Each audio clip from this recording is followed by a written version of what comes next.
Bonjour, je suis Ali Karamzadeh et en collaboration avec ma collègue Marilyn Caron, nous allons expliquer la méthode d'enseignement Phoenix TSA.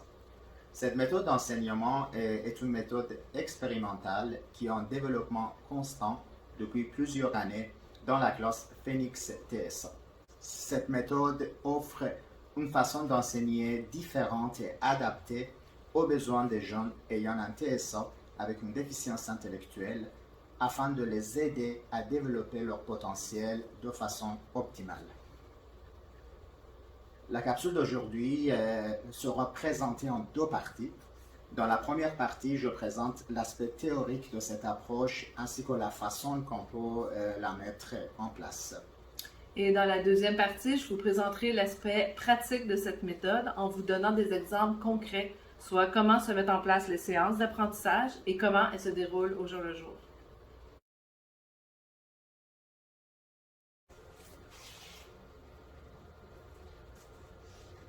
L'un des volets principaux de l'approche Phoenix TSA est sa méthode d'enseignement. Cette méthode d'enseignement est inspirée de l'approche constructiviste et de l'apprentissage ouvert. Cette méthode insiste sur le fait que l'apprentissage est un processus qui se développe étape par étape par un acteur principal qui est l'élève. L'élève construit sa réalité à partir de ses connaissances antérieures dans un processus de l'assimilation et l'accommodation. En fait, un enfant ayant une déficience intellectuelle vit souvent de l'isolement et ses interactions sociales sont limitées.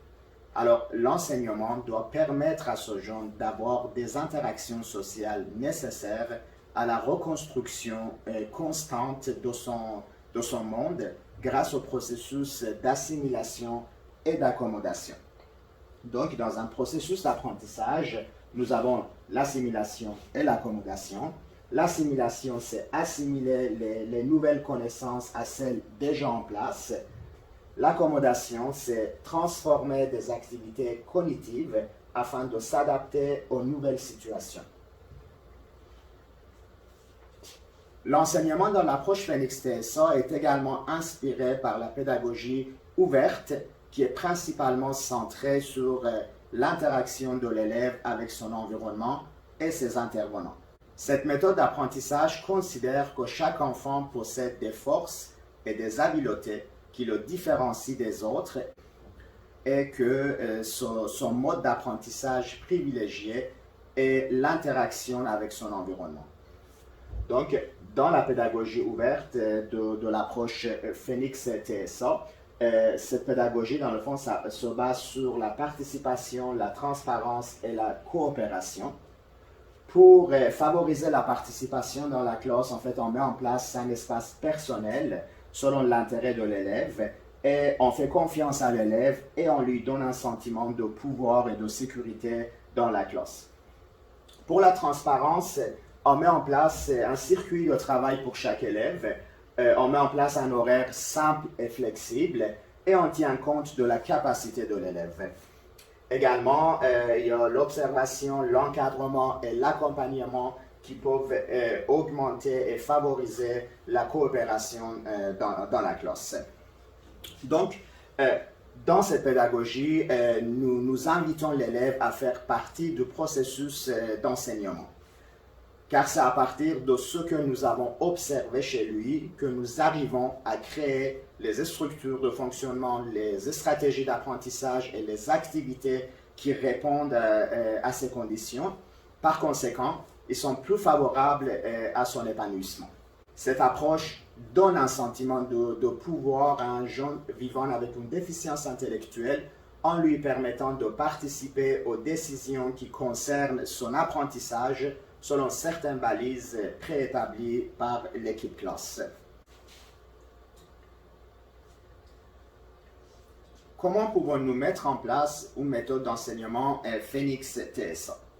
Tout d'abord, gardez ça en tête que cette approche considère chaque enfant comme un être unique.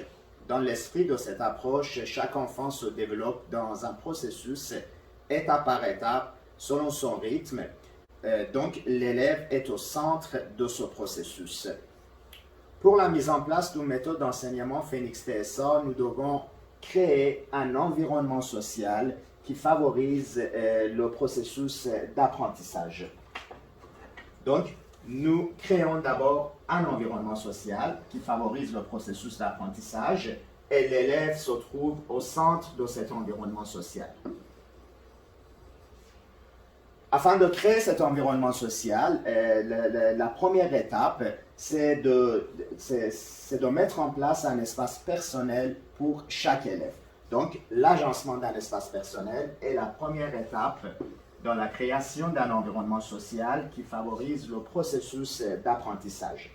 Cet espace personnel donne à l'élève un sentiment de pouvoir, de contrôle, de liberté, de sécurité sur son environnement. La deuxième étape, c'est de mettre en place un circuit de travail pour l'élève. Car l'élève se circule entre son espace personnel et son circuit de travail. Le circuit de travail compose des activités académiques, des loisirs. Ça permet à l'élève d'observer, imiter, jouer et faire des choix. Le circuit de travail propose à l'élève une série d'activités qui forment un cycle d'apprentissage. L'apprentissage d'un enfant ayant un TSA avec une déficience intellectuelle passe souvent par l'imitation et par l'observation. Donc, dans cette approche, le circuit de travail remplace la table de travail. Ce circuit de travail invite l'élève à développer son autonomie en lui donnant un sentiment de pouvoir sur ses apprentissages. Nous pouvons même permettre à certains élèves de choisir l'ordre de leurs activités, ce qui permettra d'influencer positivement sa motivation et sa capacité de s'impliquer dans les nouveaux apprentissages. Cet environnement social également est encadré par un horaire Phoenix TSA. Horaire Phoenix TSA encadre l'élève dans son espace personnel, dans son environnement social et également dans son circuit de travail.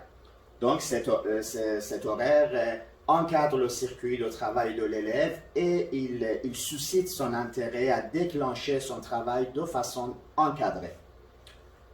L'horaire Phoenix TSA dirige l'élève vers son circuit de travail et l'encadre dans son processus d'apprentissage. Comme j'ai déjà mentionné, c'est important de savoir que dans l'approche Phoenix TSA, nous évitons d'enseigner sur une table où l'élève est assis d'un côté et l'intervenant de l'autre côté. Autrement dit, dans une classe Phoenix TSA, le coin travail n'existe pas. Dans cette approche, au lieu de demander à l'élève d'aller travailler dans un coin travail en lui montrant un pictogramme ou un objet associé à ce coin, nous l'accompagnons pour qu'il s'engage dans un processus d'apprentissage qui inclut le travail individuel et le travail autonome, ainsi que les loisirs. La méthode d'apprentissage Phoenix TSA permet à l'élève de développer ses capacités académiques et sociales de façon simple et flexible. Cette approche favorise un apprentissage évolutif pour chaque élève qui tient compte des capacités d'apprentissage de l'élève, de ses motivations, de ses limites et de son objectif personnel.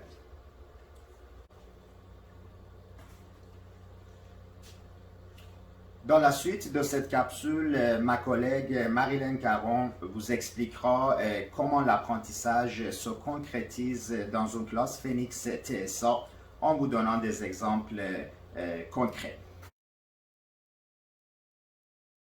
Bienvenue dans la deuxième partie.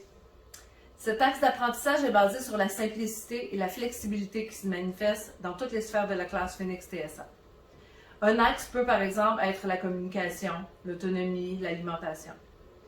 Autour d'un axe, nous mettons en place des contextes dans lesquels on fixe pour chaque élève différents objectifs à atteindre. Un contexte peut être utilisé pour un élève et pas pour un autre. Par exemple, certains élèves n'ont aucun intérêt pour le tableau blanc interactif. C'est donc pas un contexte d'apprentissage qui sera utilisé avec lui. Avec un autre élève, par contre, qui manifeste un certain intérêt pour le TBI, tableau blanc interactif, on peut s'en servir pour travailler la préécriture, les feux de circulation, les aliments, par exemple.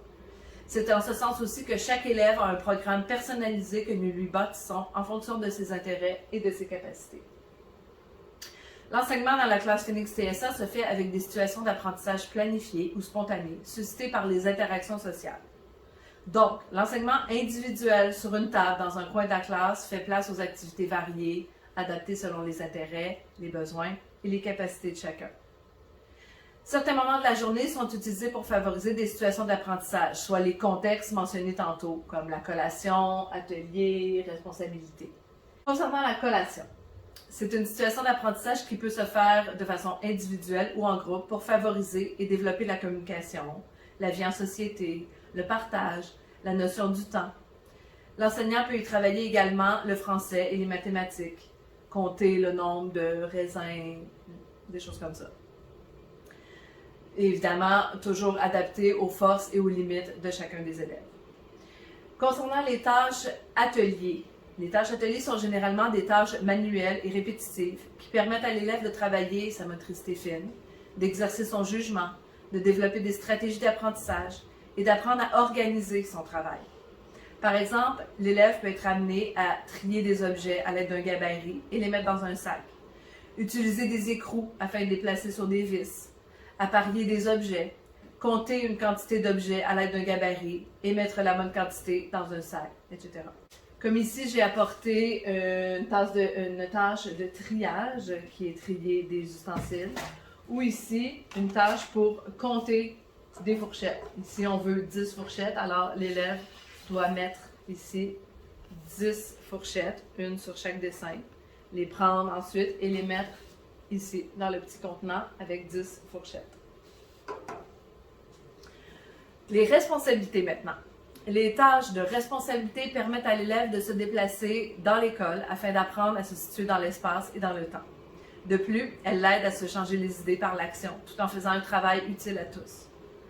En effet, l'équipe classe met en place plusieurs tâches de responsabilité correspondant aux capacités de chaque élève à différents endroits dans l'école, et les élèves sont supervisés par un intervenant en permanence. Par exemple, aller faire des courses, mettre la table, nettoyer celle-ci après le repas, prendre les présences, etc. Pour mettre en place un système Phoenix TSA pour un élève, tout d'abord, nous analysons son profil et nous identifions ses besoins. Suite à notre évaluation préliminaire, nous mettons en place un espace personnel et son circuit de travail. Et au fur et à mesure, en observant l'élève, nous ajustons son système de travail. Je vais maintenant vous donner un exemple concret. Un élève âgé de 13 ans ayant un TSA avec une déficience intellectuelle et non-verbale. Il est hyperactif et en opposition constante face aux consignes des adultes. Il peut jouer tout seul, même s'il préfère jouer avec les adultes. Il a un bon potentiel d'apprentissage. Donc, l'analyse du profil. Il a une hyperactivité, donc l'élève a besoin de bouger, a besoin de périodes de décharge motrice. Il est en opposition, besoin d'un circuit qui suscite son intérêt et un horaire adapté qui évite le déclenchement de son opposition. Concernant le fonctionnement Phoenix TSA, donc l'élève a un espace personnel assez grand afin de lui permettre de bouger, de jouer dans son environnement. Il peut également utiliser d'autres espaces communs de la classe pour ses besoins de décharge motrice. Alors, on voit ici, il y a un beanbag, un coussin, il y a des couvertures parce que c'est un élève qui aime s'abriller. Il y a ses jouets. Et c'est un espace que seul lui peut aller. Les autres élèves n'ont pas le droit d'aller dans son espace personnel. Voici un exemple du circuit de travail. Comme l'élève dont il est question ici a un très bon potentiel d'apprentissage, son circuit de travail comporte plusieurs activités variées. Des tâches assises sur une table, qui sont plus des tâches de nature atelier. Ensuite, il a des tâches qu'il fait debout. Et il a un objet de transition. Après avoir terminé les tâches ici, il prend un petit objet de transition. Et cet objet-là est un objet qui sert pour la tâche suivante. Ensuite de ça, toujours ici, il prend l'anneau et se dirige vers son autre tâche pour faire une tâche de déplacement d'anneau qui répond à son besoin de bouger et de décharge motrice. Ici, on a des tâches murales. L'élève est debout et doit faire du pairage, du triage selon les couleurs. C'est plus des tâches de nature académique. Ensuite de ça, il vient dans un espace de loisirs qui sont plus des tâches même pas des tâches, c'est plus des jeux qui l'intéressent. Donc ici, on a mis des encastrements, des livres, des bacs sensoriels à sa disposition. Et il peut aussi aller dans une espèce de bac qu'on a créé avec des petites boules dures. C'est un élève qui aime beaucoup se stimuler avec des objets qui font des bruits, faire tomber des objets. Donc ici, ça c'est comme son renfort, son loisir, qui le motive à faire sa séquence de travail, comme ça. Et le résultat est que nous avons observé que l'élève reste concentré pendant la réalisation de ses activités. Il est de moins en moins en opposition et sa disponibilité pour l'apprentissage augmente de plus en plus comparativement au début de l'année scolaire. Nous faisons une analyse similaire pour chaque élève de la classe. Dans cette méthode, l'intervenant mise beaucoup sur les différences individuelles, c'est-à-dire les caractéristiques personnelles, les préférences, les capacités et les besoins de chacun. L'expérience nous a démontré qu'avec la méthode d'enseignement Phoenix TSA, les élèves ayant un TSA avec une déficience intellectuelle évoluent de façon plus efficace. En résumé, le fait que l'élève se sente en confiance dans son espace personnel et ressente qu'il a un certain pouvoir sur sa vie scolaire crée l'ouverture en lui afin de maximiser l'assimilation de nouvelles connaissances. Le tout encadré par un horaire Phoenix TSA. Enfin, la méthode d'enseignement Phoenix TSA, en s'inspirant du courant constructiviste et de l'apprentissage ouvert, tout en gardant les outils qui fonctionnent bien dans l'approche Teach, a réussi à créer un modèle qui s'adapte parfaitement aux besoins des élèves ayant un TSA avec une déficience intellectuelle allant de moyenne à sévère, ainsi que des problèmes de comportement. En appliquant cette méthode d'enseignement, nous avons remarqué que les comportements inappropriés des élèves diminuent de façon considérable. Leur disponibilité pour l'apprentissage augmente, ils s'engagent plus facilement dans un processus d'apprentissage et par conséquent, ils évoluent de façon beaucoup plus efficace. Cette méthode d'enseignement favorise également l'autodétermination chez les élèves. Ainsi, l'élève développe mieux son autonomie et son intérêt pour les activités de loisirs. Nous proposons la méthode d'enseignement Phoenix TSA pour travailler avec les élèves ayant un TSA avec une déficience intellectuelle allant de moyenne à profonde afin de leur permettre un apprentissage optimal. Merci de nous suivre sur la page Facebook de l'approche Phoenix TSA et la chaîne YouTube Phoenix TSA. Merci.